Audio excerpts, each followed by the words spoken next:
Iglesia Cristiana La Familia presenta un mensaje a la luz de la palabra, con el pastor Bernardo Ríos. A continuación,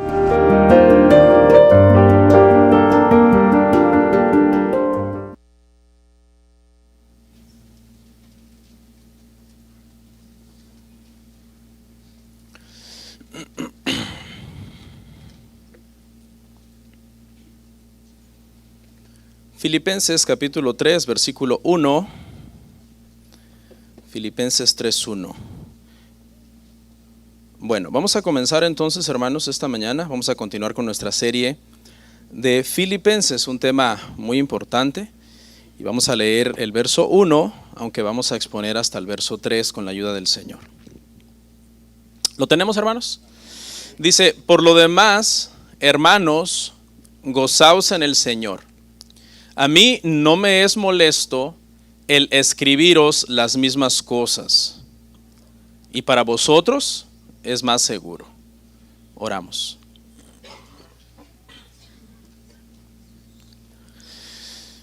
Padre, te doy muchísimas gracias por permitirnos seguir estudiando tu palabra. Ayúdanos a comprender, Padre, las cosas que debemos saber para nuestra edificación y santificación. Gracias porque todos los temas de Filipenses hasta aquí han sido de gran bendición para mi vida, Señor, y te ruego que también para la vida de la iglesia en general lo hayan sido y lo sean, Padre, los que faltan.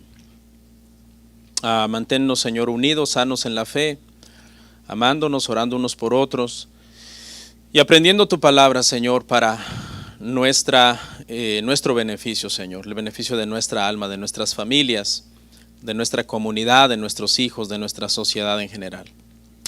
Te pido todo esto en el nombre de Jesús. Amén. Amén. Pueden sentarse, hermanos.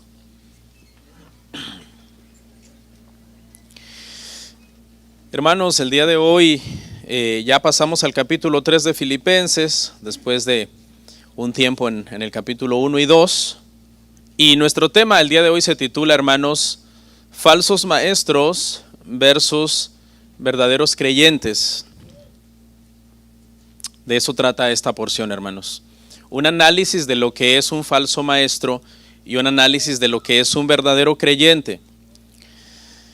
Dijimos, hermanos, que Filipenses es, a pesar de su brevedad, es una de las epístolas más hermosas del Nuevo Testamento. Y es una realidad. Personalmente yo le puedo confirmar esto después de leer Filipenses muchas veces para hacer esta serie, de investigar, de estudiar. Definitivamente es una serie un libro muy, muy hermoso, hermanos. En esta porción de hoy, hermanos, que nos tomará solo 3 versos, el apóstol Pablo vuelve a llamar por enésima vez a los hermanos de Filipo al gozo. No por nada se llama la epístola del gozo, porque una vez más el apóstol Pablo vuelve a hablar del gozo. Ese es uno de los puntos.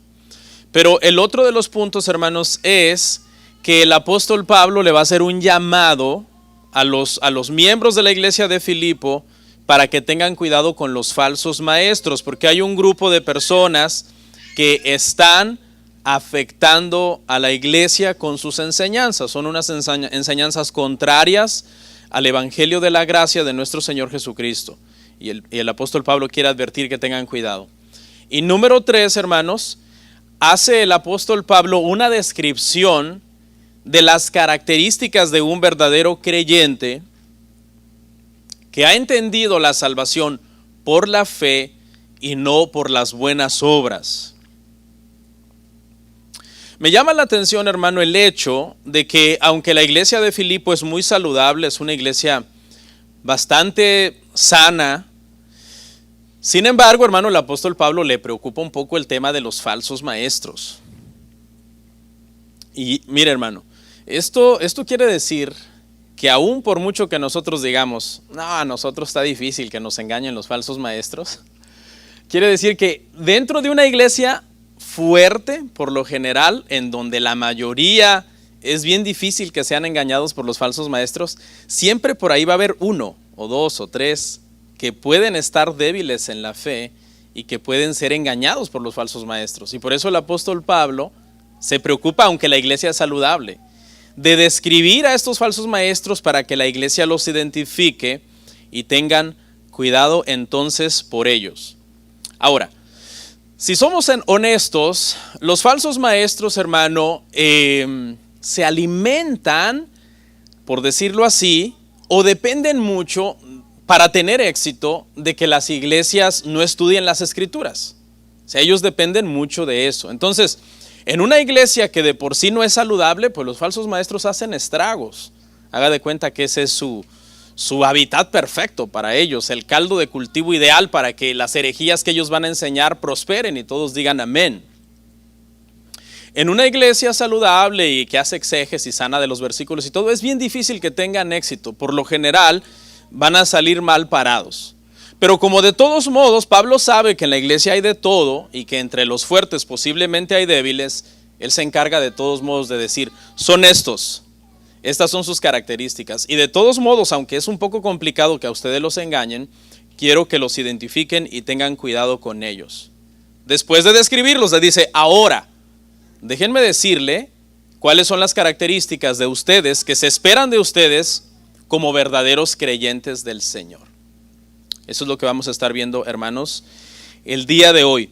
Y la herejía, hermano, en este caso que estaba el apóstol Pablo previniendo que se diseminara dentro de la iglesia, era la herejía judaizante. Es decir, un grupo de personas que estaban queriendo entrar en la iglesia de Filipo, pervertir el evangelio de la gracia y enseñar una salvación por obras. Si usted ha leído, hermanos, el Nuevo Testamento, usted sabrá que el Nuevo Testamento habla, hermanos, de la vida eterna que obtienen los pecadores por medio de la gracia de Dios.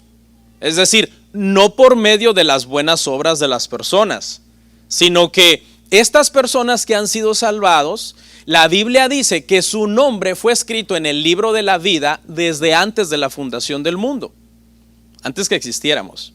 Número uno. Pero número dos, también nos aclara la Escritura que no fue que el Señor esperó a que naciéramos en el tiempo para ver cómo íbamos a hacer y entonces determinando según nuestro carácter o accionar, el Señor dijo, este es bueno, este lo salvo, este es malo, este no lo salvo. No, sino que dice, a Jacob amé y a Esaú aborrecí antes de que estos hubieran nacido y hubieran podido hacer algo bueno a favor de sí mismos como para que fueran elegidos por mí. Yo así entiendo el Nuevo Testamento. Y cuando vamos al Nuevo Testamento y vemos, por ejemplo, dividamos el Evangelio, el Nuevo Testamento en 5 secciones, que son las que típicamente se usan para dividir el Nuevo Testamento. Los Evangelios. ¿De qué hablan los Evangelios? Los Evangelios hablan de que el Señor Jesucristo vino a buscar y a salvar lo que se había perdido. Que vino a poner su vida en la cruz del Calvario por pecadores, por personas que no merecían la salvación, sino que por gracia el Señor entonces tomó el lugar de estas personas. Les llamó al arrepentimiento, nosotros venimos en fe, en arrepentimiento y fuimos salvos. Hechos, ¿de qué trata Hechos? Hechos trata de cómo se diseminó a través de todo el mundo romano de aquel entonces el evangelio de la gracia. Gratis, es decir, eres judío, crees en el Señor Jesucristo, puedes ser salvo. ¿Ok? Eres samaritano, medio judío y medio gentil, crees en el Señor Jesucristo, puedes ser salvo. Eres gentil, griego y crees en el Señor Jesucristo, aunque no tengas ninguna afiliación con el judaísmo, ni estés circuncidado, puedes ser salvo. Eres romano, eres un ciudadano de Roma, que tú lo que confías es en tu ciudadanía y en tu poder económico, etcétera. ¿Crees en el Señor Jesucristo y dejas de confiar en eso? Tú puedes ser salvo. De eso trata Hechos. Hechos trata de cómo el evangelio de la gracia se predicó desde Jerusalén hasta la capital de Roma, alcanzando a todo tipo de personas en el camino por la gracia, no por sus obras, no por su nacionalidad, no por su afiliación religiosa, sino simplemente porque creían en el Señor Jesucristo y dice que eran ¿qué? Salvos. Ahora, si usted va a las epístolas, las cartas del Nuevo Testamento, enseñan también el evangelio de la gracia. enseñan teológicamente cómo la gracia obró para que estas personas pudieran ser salvos. Y ahora esta gracia, esta salvación demanda un cierto carácter y santificación de esos santos, pero ya lo hemos dicho hasta el cansancio, no para ser salvos, sino porque han sido salvados y ahora deben de vivir entonces como hijos de Dios. Acuérdense que justificación es llegar a ser hijos de Dios por la gracia de Cristo Jesús, y santificación es actuar en condescendencia con esa gracia como hijos de Dios. Porque ¿quién no puede decir que es hijo de Dios? Todo el mundo puede decir hijo de Dios, pero tiene que probar con su santificación entonces que es verdad. Y por último, ¿de qué trata Apocalipsis? Apocalipsis trata, hermano, de la consumación de todas las cosas, en donde se ve a todo pueblo, toda tribu, de toda lengua, de toda nación, adorando al Cordero de Dios, que salvó a todas esas personas por mera gracia. ¿Ok, hermanos? Y esta doctrina tan fundamental del Nuevo Testamento es lo que Pablo va a defender hoy, en contra de los judaizantes que querían enseñarle a los filipenses que tenían que circuncidarse y observar ciertas obras de la ley para poder ser salvos. De eso trata, hermano.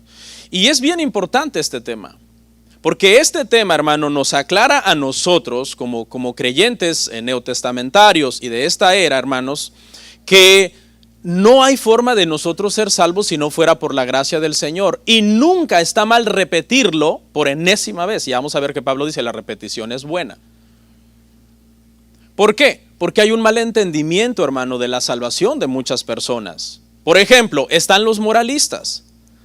¿Cuáles son los moralistas? Los moralistas son las personas que creen que se van a salvar por sus buenas obras. Y no es cierto.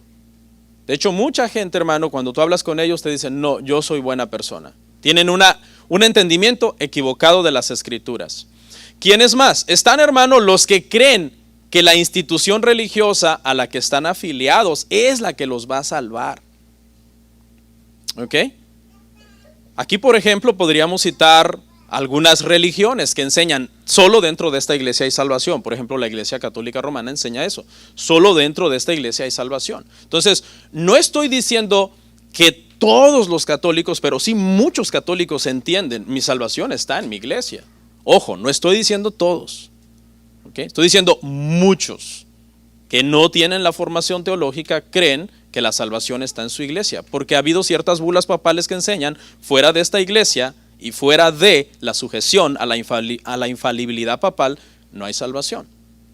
Entonces la gente entiende, es mi institución religiosa la que me va a salvar. Están otros, hermano, que son los que creen que su ritualismo o legalismo los va a salvar.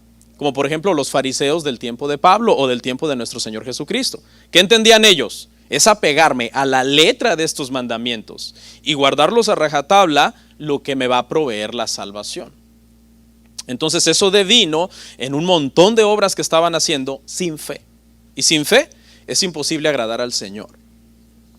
Porque, hermanos, el joven rico era moralista, guardaba los mandamientos. ¿Y qué pasó? No era salvo.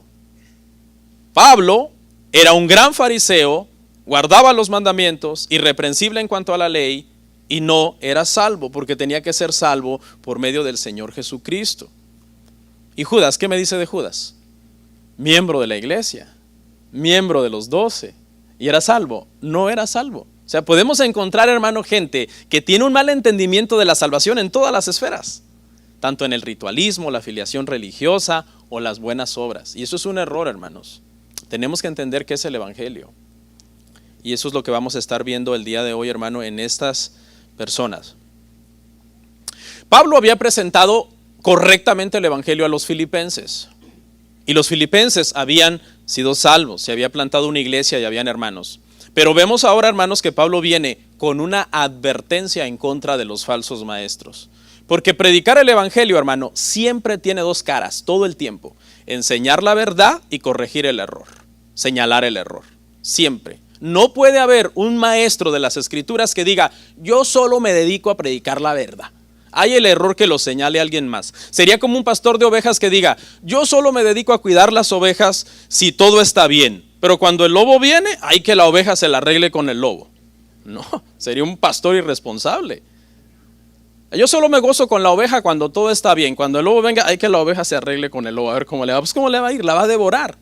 Las ovejas son el animal más indefenso del mundo.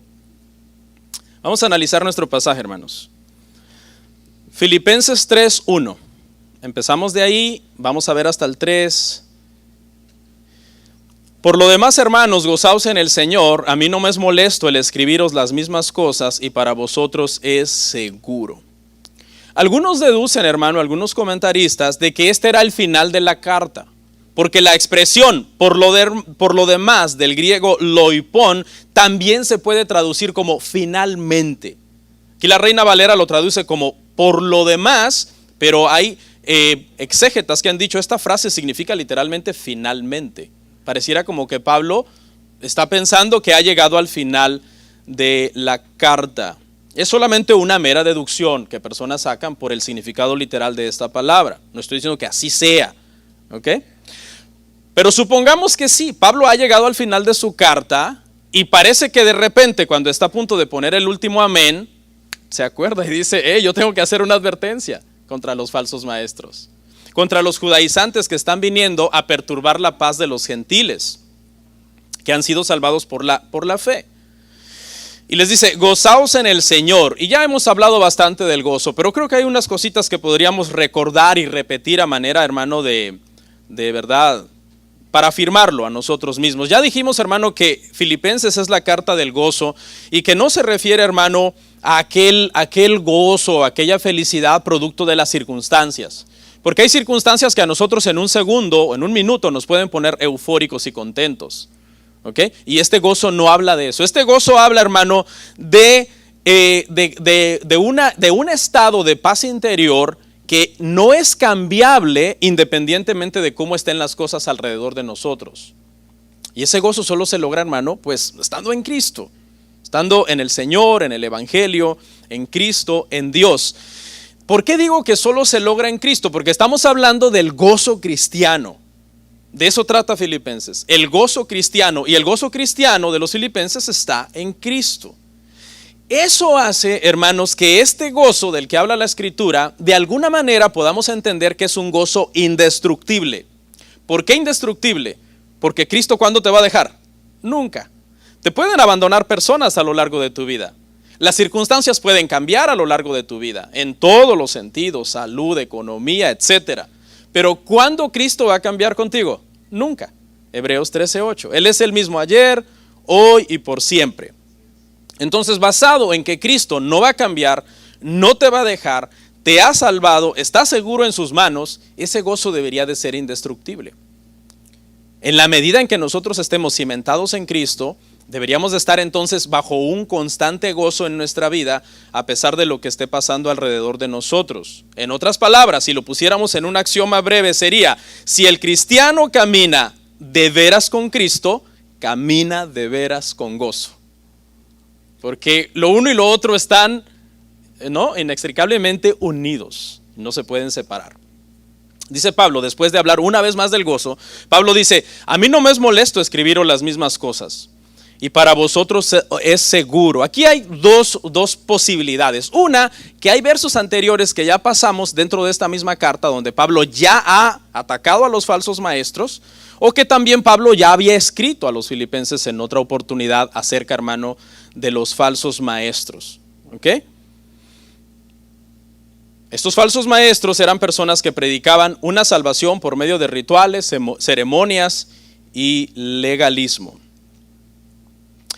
Llama la atención, hermanos, el hecho de que el apóstol Pablo dice: para vosotros es más seguro, y la palabra que se usa aquí es tener la seguridad de que no vas a tropezar o de que no vas a resbalar, que no vas a ser derribado. Eso es lo que el apóstol Pablo está buscando, afirmar a los hermanos en el evangelio de la gracia, y por eso dice: para mí es muy importante repetirles esto. Es importante repetir. El pastor, hermano, cuando se trata de doctrinas ortodoxas que nunca pasan de moda, no debe de tener miedo de repetirse constantemente. Constantemente estar afirmando la infalibilidad de las Escrituras, la deidad de Cristo, la Trinidad de Dios, la salvación por gracia. Esas doctrinas, el pastor no debe tener el más mínimo repelo en decir: no, esto lo acabo de decir la otra semana. No. El pastor, por un lado, no debe de tener pendiente de estar repitiendo eso, y la audiencia, por otro lado, no debería de cansarse de oír esas verdades, nunca, porque son verdades fundamentales para nosotros como cristianos. Es como los alimentos que nos son sumamente necesarios para vivir. ¿Quién se cansa de esos alimentos? Nadie. Todos los días ingerimos líquidos para hidratar nuestro cuerpo. Todos los días ingerimos sólidos para nutrir nuestro cuerpo. ¿Por qué? Porque son vitales para nuestra existencia. De la misma manera, las doctrinas vitales del cristianismo tenemos que estarlas consumiendo constantemente y no cansarnos de ellas. Porque nadie se cansa de comida, nadie dice, ya comí ayer, hombre, quiero estar comiendo hoy otra vez. Tengo 43 años comiendo y no me canso.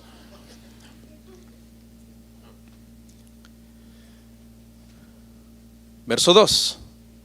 Guardaos de los perros, guardaos de los malos obreros, guardaos de los mutiladores del cuerpo. Note que no le fue suficiente un solo guardaos y luego comas, ¿verdad? Guardaos de los perros, de los malos obreros y de los mutiladores del cuerpo. No, sino que a cada descripción le puso un verbo imperativo, es decir, es una orden. Guárdense de los perros, guárdense de los malos obreros, guárdense de los mutiladores del cuerpo. Pablo, bájale. Ya con un guardaos era suficiente y que los describieras a todos. No, es incisivo en repetir el cuidado que uno debe de tener con estas personas que pervierten el evangelio de Cristo y enseñan otros evangelios. Hace una descripción bastante fuerte, hermano, de los falsos maestros. Tres adjetivos. Analicémoslo uno por uno para describir, hermano, a los falsos maestros. Adjetivo número 1, guardaos de los perros. El primero es perros. Describe a los falsos maestros como perros. En el Nuevo Testamento hay dos palabras para perro.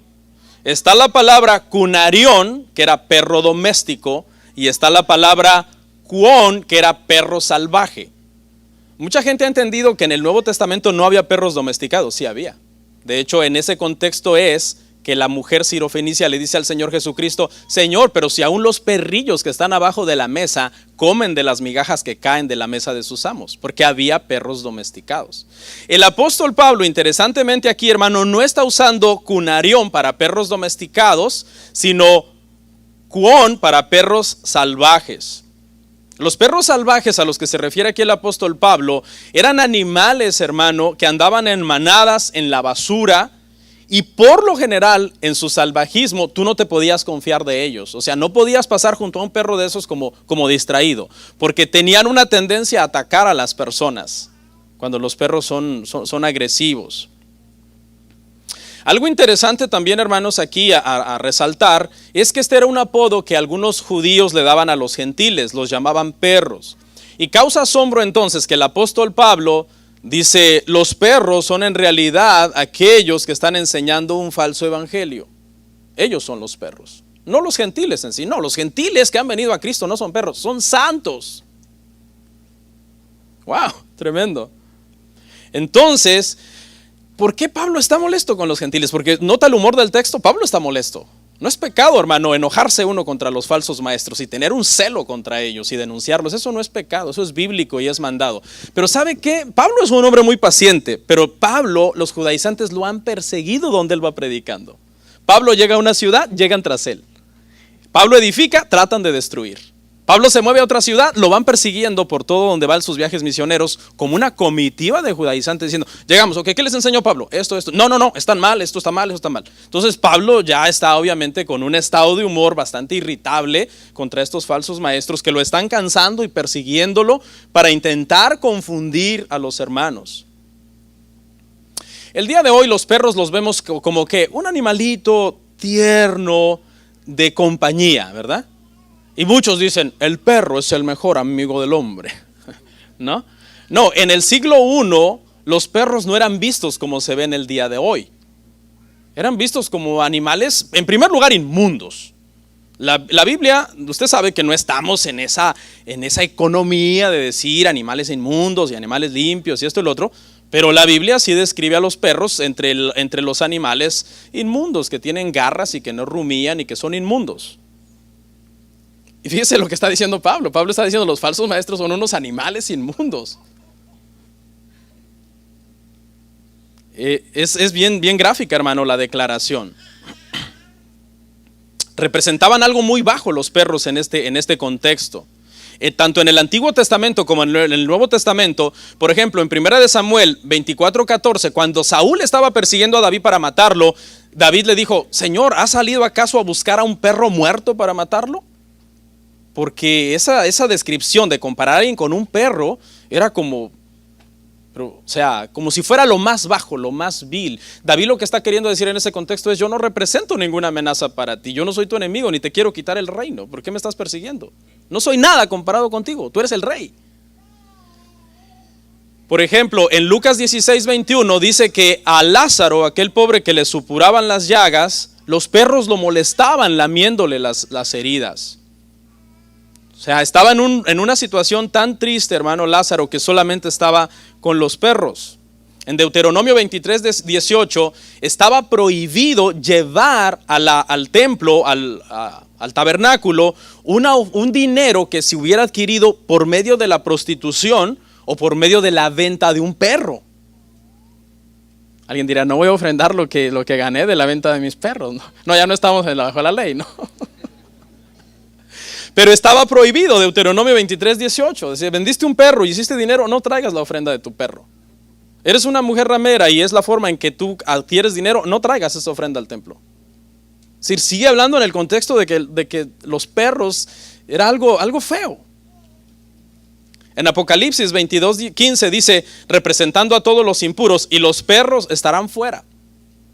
Hablando de la impureza de los pecadores. En Mateo 7:6 dice: no des lo santo a los perros. ¿Cuáles son aquí los perros? Los que rechazan el evangelio, ¿sí? Los que pervierten el evangelio. Les das el evangelio y lo rechazan. Dice la Biblia: no des lo santo a los perros, ni echéis vuestras perlas delante de los cerdos, no sea que se den vuelta y os despedacen. Y por último, en 2 de Pedro 2:22 dice que la naturaleza de los perros es vomitar y volverse tras su vómito. O sea, los perros son animalitos bien sucios, son animales. Ahorita, hermano, hay una campaña de humanizar los animales.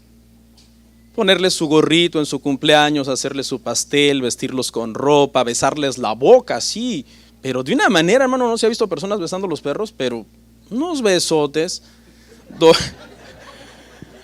Dormir en las camas de los humanos, comer comida humana, rentarles un hotel para humanos. Bueno, estaba leyendo un libro que hasta hay un cine en España para perros. Hacen películas para perros, te llevas a tu perro ahí y el perro está ahí viendo la película. Entonces se está humanizando a los animales y por otra parte animalizando a los humanos. Dicen: no, eso que está ahí en el vientre de esa mujer no es un humano, no es una criatura. Entonces estamos en un tiempo tremendo. Pero la descripción, ya para terminar en este punto, del apóstol Pablo de los falsos maestros es que son inmundos en su enseñanza. Su enseñanza es inmunda, no es limpia, no es pura, no está basada conforme a las escrituras. Su enseñanza es peligrosa. ¿Te imaginas? ¿Quién se va a querer comer algo inmundo, hermano? Nadie. Y la reacción de la iglesia debería de ser: wow, eso que dijo fulano apesta, huele mal. Eso está podrido, eso no es sano, no va a hacer bien a mi vida espiritual. Segundo calificativo: guardaos de los malos obreros. Los malos obreros, estos eran judaizantes que se creían muy buenos obreros. Para ellos decían: nosotros estamos agradando a Dios, estamos haciendo la voluntad de Dios, la obra que estamos haciendo es muy buena, muy excelente. Pablo dice: no, ellos son malos obreros. Ellos se llamaban a sí mismos obradores de justicia, custodios de la verdad, pero realmente, hermano, estaban enseñando cosas equivocadas, porque no estaban enseñando lo que realmente estaba de acuerdo a la voluntad de Dios y del Señor Jesucristo acerca del evangelio, hermanos, de la gracia. Estaban enseñando sus opiniones personales y sus malas interpretaciones del Antiguo Testamento. Habían entendido mal el evangelio. El día de hoy, hermano, mire, yo le voy a decir algo: el día de hoy muchos predicadores creen que están haciendo la buena obra. Los predicadores que no están predicando el evangelio como es, están haciendo la mala obra. Y usted diría, no, pero es que tienen éxito. No importa. Si los testigos de Jehová tienen millones de miembros. Los mormones también, los adventistas. La cantidad de seguidores no determina que sea la verdad. Más bien, acuérdese que la mentira prospera más que la verdad. Y por último, en este verso, hermanos, el último calificativo es guardaos de los mutiladores del cuerpo. Y aquí sí ya el apóstol Pablo entonces está diciendo más directamente quiénes son. Y se está refiriendo a los judaizantes, que eran los que promovían la circuncisión. Uno de los calificativos para referirse a los de la circuncisión era los fieles de la circuncisión. También se les llamaba los de la circuncisión. Y por ende, si ellos eran los fieles de la circuncisión, los gentiles eran los incircuncisos. Y este ritual, hermano, tenía muchísima importancia para todos los judíos. Fue instituido en los tiempos de Abraham. Prácticamente era la parte en que tú pasabas a ser parte del pueblo de Dios por medio de la circuncisión. Y era tan grave que Génesis 17:14 dice que el que no se quisiera circuncidar tenía que ser cortado de entre el pueblo. Si queremos ver un poco el aspecto, hermano, simbólico de la circuncisión, que consistía en cortar el prepucio de los hombres, podríamos ver que estaba hablando en un sentido espiritual de cómo después de la caída de Adán, por medio de la procreación, cuando los hombres se engendran más seres humanos, entonces el pecado se va transmitiendo, la naturaleza pecaminosa se va transmitiendo de una generación a otra. Por eso es que todas las generaciones ocupan el evangelio. Y en otro sentido, el derramamiento de sangre en esa circuncisión, que representaba la transmisión del pecado de generación tras generación, ese derramamiento de sangre al cortar el prepucio apuntaba también hacia un derramamiento de sangre, un sacrificio final que iba a ser el que finalmente iba a producir la salvación. Y sabemos, hermanos, que se refería obviamente al sacrificio de nuestro Señor Jesucristo en la cruz del Calvario. Entonces, para ellos esto era muy importante. La circuncisión era fundamental y estaban enseñando, ya eres cristiano, pero tu salvación no está completa a menos que te circuncides. En otras palabras, los judaizantes enseñaban esto: sí puedes venir a Cristo, pero es importante que también vengas al judaísmo. Tienes que venir al judaísmo para que entonces tu salvación se complete. Eso era lo que le estaban diciendo a los hermanos de Filipo. ¿Ustedes ya son salvos por Cristo? Sí, ok, pero les falta circuncidarse. Nosotros somos la garita por donde ustedes tienen que pasar si quieren ir a Dios. Porque y el Señor Jesucristo dijo, no, yo soy el camino, la verdad y la vida, nadie puede ir al Padre sino a través de mí. Y ellos creían que era a través del judaísmo. La palabra que usa Pablo, hermanos, es bien fuerte porque no utiliza la palabra normal para circuncisión, sino otra palabra para mutilación, que era una práctica pagana que los paganos ya celebraban aún desde antes de los tiempos de Moisés, la castración, el castrarse para no tener esas pasiones y deseos y de esa manera poder entonces agradar a las deidades que ellos adoraban. Fíjese lo que Pablo está diciendo entonces. Pablo no solo ha dicho que no son los gentiles los perros, sino los judaizantes, pero también está diciendo que no son, que los malos obreros son los que están predicando ese falso evangelio de las obras, pero que también ni siquiera por medio de este símbolo en la carne están llegando a ser el pueblo de Dios, sino que más bien están actuando como los paganos que se castraban y que ponían toda su confianza en esa castración para creer que estaban agradando a las deidades.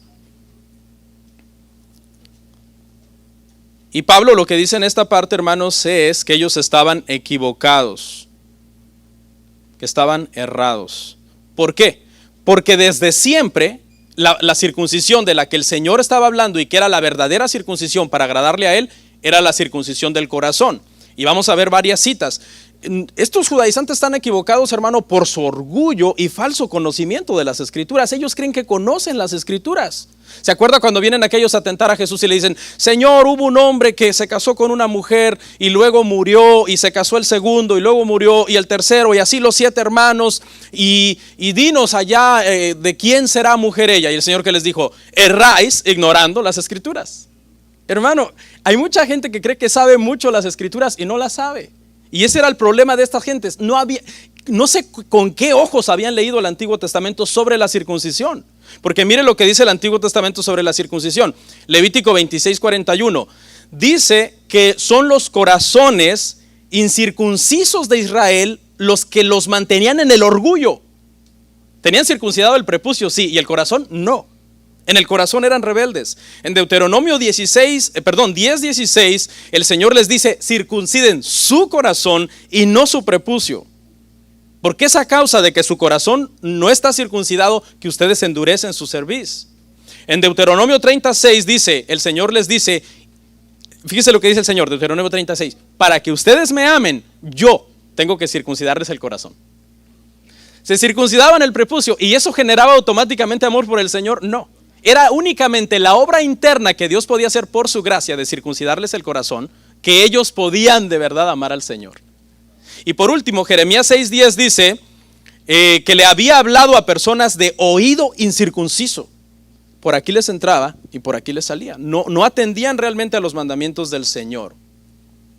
Y es en todo ese contexto entonces, hermanos, que el apóstol Pablo está explicando. Mire a la conclusión que llega Pablo, verso 3 y último.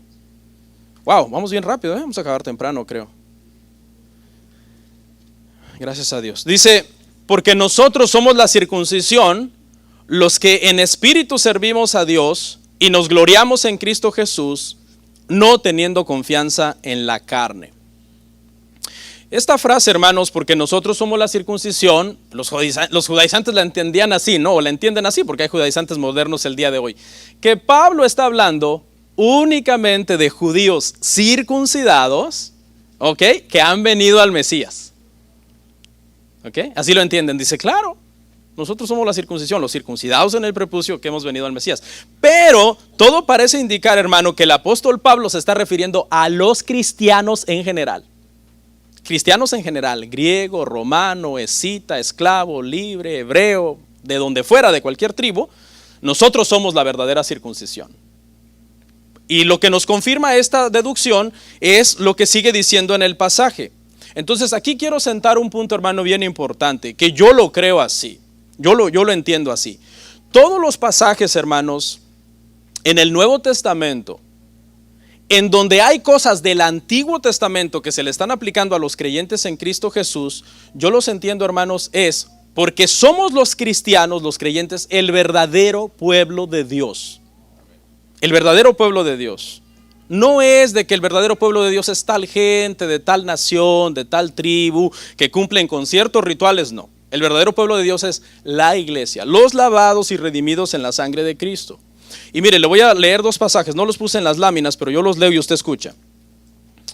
Estos pasajes, hermano, donde habla de cosas del Antiguo Testamento, se le están atribuyendo directamente a creyentes del Nuevo Testamento. Dice, en aquel tiempo estabais sin Cristo, alejados de la ciudadanía de Israel y ajenos a los pactos de la promesa, sin esperanza y sin Dios en el mundo. Pablo hablándole a gentiles. En aquel tiempo estaban ustedes lejos del pueblo de Dios. Ahora ustedes son el pueblo de Dios, el verdadero pueblo de Dios. No hay dos formas de salvación, hermanos, ¿ok?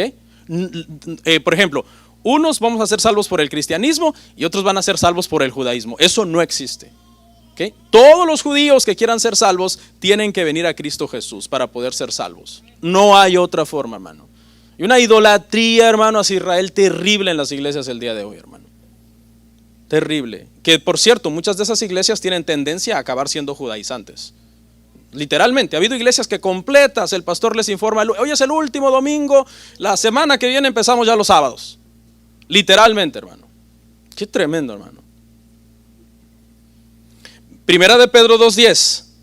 Vosotros que en otro tiempo no erais pueblo, pero que ahora sois pueblo de Dios, que en otro tiempo no habíais alcanzado misericordia, pero ahora habéis alcanzado misericordia.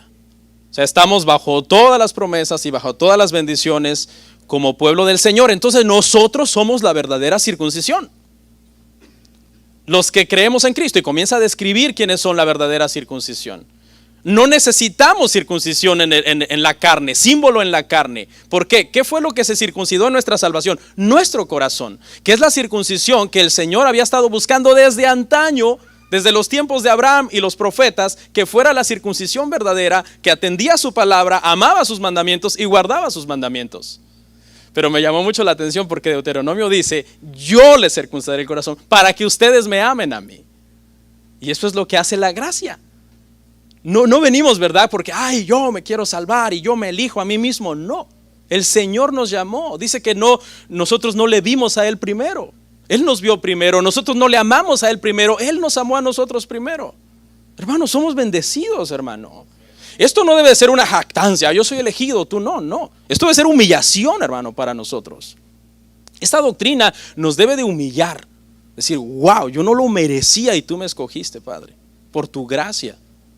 Porque ¿qué dijo David? Si el Señor mirara nuestros pecados, ¿qué dijo David? Ninguno se podría sostener en pie. Qué tremendo. Y aquí entonces, hermano, ya para ir cerrando, hay 3 descripciones, hermano, de estos creyentes. 3 descripciones que vamos a ver a continuación, pero déjeme hacer unos comentarios antes. En otras palabras, Pablo ha dicho hasta aquí, el Señor prefiere gentiles con prepucio, incircuncisos, que creen en Cristo, que judíos sin prepucio y circuncidados, que son unos legalistas y ritualistas y que están rechazando la salvación por gracia en Cristo. Eso es lo que está diciendo acá el apóstol Pablo. Porque la verdadera circuncisión, como dice Colosenses 2:11, eso usted lo puede anotar como refuerzo de lo que estoy diciendo, dice, la circuncisión de Cristo. ¿Ha leído esta parte? La circuncisión de Cristo, Colosenses 2:11. ¿Y cuándo fue? Cuando el Señor nos salvó. Dice, y me llama la atención que dice, no hecha de mano de hombre. Porque acuérdense, cuando los judíos se circuncidaban era un rabí que tenía que circuncidar el uno al otro. Por eso es que Pablo, cuando va a ir a predicar el evangelio a un lado y cree que los judíos van a rechazar a Timoteo, estratégicamente circuncida a Timoteo. Para que el evangelio no fuera rechazado en ese lugar, no porque tuviera algún poder. Vamos a ver las 3 descripciones y con eso terminamos. Número 1, ¿quiénes son estos verdaderos creyentes? ¿Quién es esta verdadera circuncisión? Los que en espíritu servimos a Dios. La palabra para servir acá, hay Biblias que lo traducen los que en espíritu adoramos a Dios. Y tienen un poco de razón, le voy a decir por qué. Porque la palabra que se utilizó ahí para servir es latreo, que es de donde viene latría, y que se refiere a dar el culto al Dios verdadero. La verdadera latría es cuando se le está dando el culto verdadero al Dios verdadero de la manera verdadera, de la manera correcta. ¿Qué palabra le suena a usted como con latría? Idolatría. ¿Qué es idolatría? Adoración a dioses falsos, dioses hechos con manos de hombre. Egolatría, por ejemplo, adoración del yo, ego, yo. La palabra griega ego significa yo. Egolatría es adorarte a ti mismo, rendirte culto a ti mismo. Entonces, ¿quiénes somos los creyentes? Dice, los que en espíritu adoramos al Dios verdadero. Es decir, la adoración, hermanos, es una de las marcas principales de un creyente. Su vida de adoración.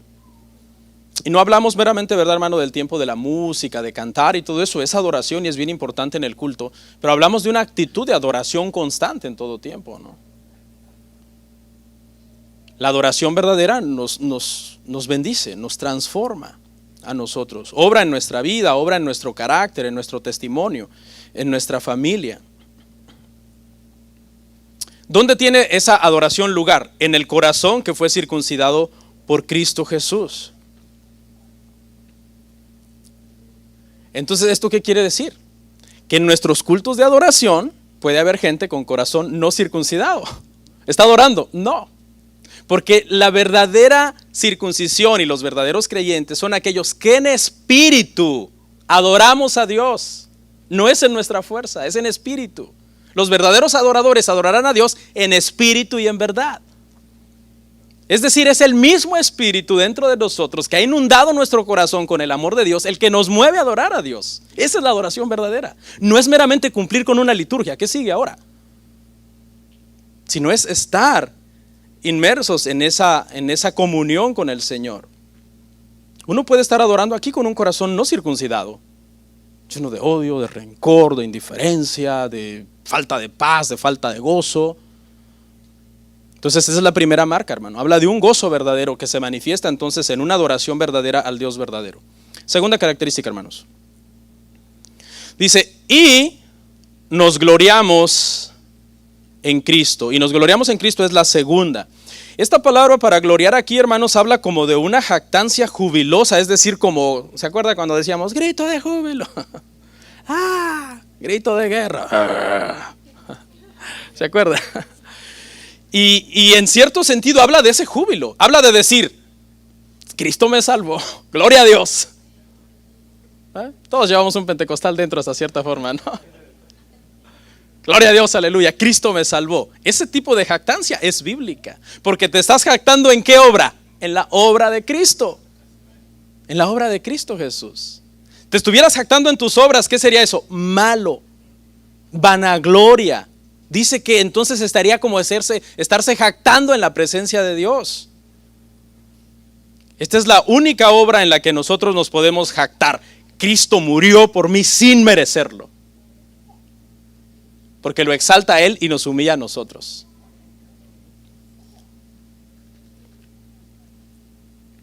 Entonces, hermano, el que quiere ganar la salvación por medio de obras, solo está demostrando, hermano, que no ha entendido qué es la fe salvadora. Solo estamos orgullosos de lo que Cristo ha hecho por nosotros. Podemos presumir. ¿Quiere presumir algo? Presuma lo siguiente: Cristo murió por mí. ¿Hoy por qué, hermano? Pues por pura misericordia, porque si hubiera sido por mis obras, no muere por mí. Y por último, la última característica de un verdadero creyente: no teniendo confianza en la carne. No ponemos nuestra confianza en cosas meramente humanas. Los judíos ponían su confianza en su emblema físico de estar circuncidados, en el cumplimiento externo de ciertas ordenanzas, de ciertas abluciones, de ciertas comidas, de ciertos rituales. En otras palabras, el judío en esencia en quien confiaba no era en Dios, en sí mismo confiaba. El cristiano no confía en sí mismo, sino que confía en Cristo y descansa en Dios y en la obra completa que el Señor ha hecho en la cruz por nosotros. La verdadera circuncisión entonces no es quitarse el prepucio, sino tener un corazón rendido a Dios en adoración, ¿ok? No confiando en nuestras buenas obras, aunque son necesarias. Voy a dar un tema que mucha gente me lo ha pedido: ¿cuál es el papel de las buenas obras en la vida del creyente? Porque hay cierta gente que se confunde con eso. El papel de las buenas obras en la vida del creyente, porque fuimos salvados para buenas obras, ¿verdad? Pero no por buenas obras. La Biblia es clara. Entonces, este es el verdadero, hermano, cristiano. Número 1, es una persona que adora a Dios de verdad.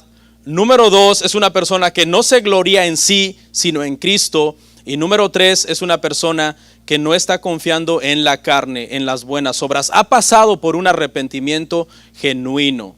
Hay muchas personas, hermano, que no han pasado por un arrepentimiento genuino, han pasado más por un proceso de remordimiento. El verdadero arrepentimiento incluye dolor por el mal y por el pecado. El falso arrepentimiento, por otro lado, lo que lamenta es las consecuencias del pecado. El falso arrepentimiento se interesa por la conducta, ahí tengo que cambiar esta conducta. El verdadero arrepentimiento, por otro lado, se interesa por la condición interna del corazón, que es de donde está saliendo la conducta.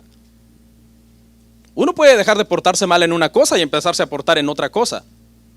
¿Por qué? Porque estás atacando la conducta, no la condición interna del corazón. Rinde tu corazón a Dios, sé un mejor cristiano y mejorarás en todas las cosas. Hay gente que es un alcohólico y va a Alcohólicos Anónimos y deja de tomar y se vuelve un fumador compulsivo que se muere de tanto fumar. Entonces cambió una conducta, pero no la condición pecaminosa del corazón, nada más la enfocó a otro lado. El falso arrepentimiento trata con los síntomas, el verdadero arrepentimiento trata con la enfermedad del pecado, hermano, del corazón. Hasta aquí, terminamos. 3 cosas hemos visto acá. 3 cosas. Número 1, el apóstol Pablo vuelve a remarcar el gozo del creyente. ¿Ok? Número 2, hace 3 descripciones de los falsos maestros. Cuidado con los falsos maestros. Y número 3, hace 3 descripciones de un verdadero creyente. Ahora le doy un consejo: tenga cuidado con los falsos maestros, pero también tenga cuidado, no sea que usted no sea un verdadero creyente. Oramos. Comparte, suscríbete, dale like. Gracias por tu sintonía. Hasta la próxima. Bendiciones.